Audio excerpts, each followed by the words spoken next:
Good afternoon to you, Ben Troy. As you said, we have been keeping tabs on this week-long exhibition that is not only bringing close together traders across the East African community, but we have also expanded it to various African states in bid to just take advantage of the already laid down protocols looking at the African Continental Free Trade Area, the EAC in as far as a trading bloc, and to just put on the map MSMEs who have been said to be drivers of the economies across these particular blocks. But the question is, what has been hindering MSMEs from fully taking, their role, or rather their place when it comes to social economic development?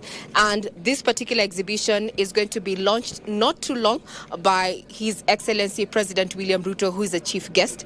But before long, let's hear from the drivers of this particular exhibition. That is the 25th EAC MSME exhibition being held right here in Kenya. Now, I'm going to introduce PS Susan Mang'eni, who's in charge of MSME development, basically our host for this 1 week, to just bring us up to speed from yesterday. What are the key highlights that you have noted, and what are the areas that, those who are exhibiting want more prioritized, or rather prioritized?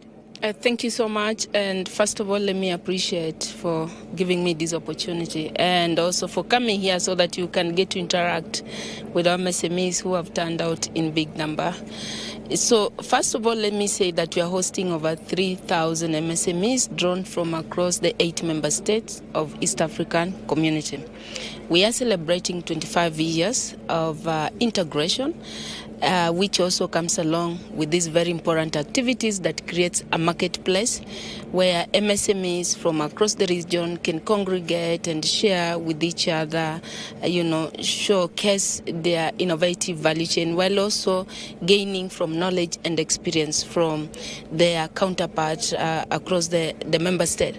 So, but let me say, this time round, Kenya is hosting for the 7th time. The last time we hosted was in 2018, and it was in Eldoret County, but we've seen much improvement. In fact, this is the most improved trade fair ever since it was founded in 1999 as a side event during the historical signing of the treaty that established the East Africa community. So this time round, we decided to flavor this event with a high-level strategic conversation, looking at some of the issues that continue hindering our MSMEs from growing, and seeing how well can we unlock them. Yesterday was Kenyans Day, and we jointly hosted the day with the International Trade Center, who are coming to open up the regional hub for Africa again in Nairobi, Kenya. Providing another enhanced opportunities for our MSMEs to knock at the global market. So then we were also privileged to have the participation of the Secretary General of AfCFTA, His Excellency Wamukele Mene, to share opportunities under the AfCFTA framework, so that now we can take this market from just East Africa. We start looking on how to also gain entry into the emerging frontiers in Africa, as well as the global trade. So some of the challenges that yesterday were being talked about, and we had key actors, policymakers, my colleagues here were also in the panel, and we had experts also, were number one, how do we unlock access to financing? Because this has been one of the major challenges. Yes, my colleague here, and he will be also sharing with you, she's really knocking on the doors on the global market every day and night. But it's one thing to sign those pacts, it's another thing now to maximize on those. But then MSMEs are saying they are getting difficulties in accessing trade financing. So those were some of the conversation that we're looking into yesterday, and seeing how easy can we make these MSME access financing so that they can take up these opportunities. The other challenge that came out yesterday, and which has been common, is that we are fast, in terms of technology, we are really globalizing. So we're growing in terms of technology. However, MSMEs, most of them are still are still struggling to catch up. So the need for accelerating digital transformation among MSME came up because the world now is a global village. You can call it a global market. You want to sell your product. You want your product to reach every part of this world. But then you need to be technologically savvy. You need, you need to be able to access affordable digital devices. Then, of course, the whole challenges around the climate change and the call on moving towards green economy. Again, adaptation to that end is also a major challenge on our MSMEs. So again, those were some of the conversation.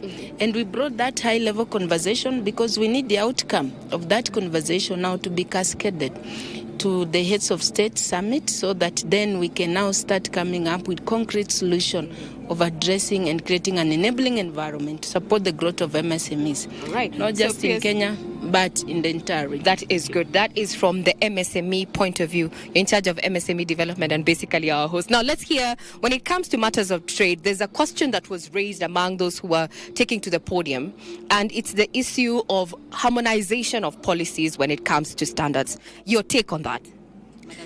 Thank you very much. My namesake, Regina, and I just want to say that this event is actually a major one to us. I have walked through the exhibition booths and seen the level of talent and the level of creativity that is in the continent, particularly in the East African region.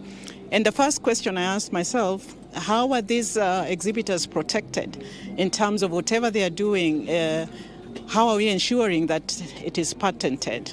At the same time, I asked myself a very pertinent question, that who is really helping them grow in terms of really picking up that talent and then scaling it up for purposes of it to be competitive in the big global market. And that's where, it comes in when the question of standards came into being. And it took me also with a lot of concern that this could actually be a barrier to the free trade that we want to make sure that this group of people experience and benefit from. Because if we start ensuring that standards are not harmonized, and for that one product that is produced in DRC, if it is good to go through Uganda, it has to be checked after the standards in DRC have been approved. Then it gets to Kenya, it has to be checked again. You can imagine all those blocks that happen to somebody who's young, upcoming, and would really like to see things moving. That has been Regina Manyara there, my colleague, engaging the PSs, especially those who have been able to attend that conference. That is indeed the 25th Trade and Investment Conference, bringing together 8 countries and over 3,000 exhibitors. I've been able to pick something that they are keen on in regards to this conference, the challenges of climate change, not to mention smart agriculture technologies and the use of artificial intelligence.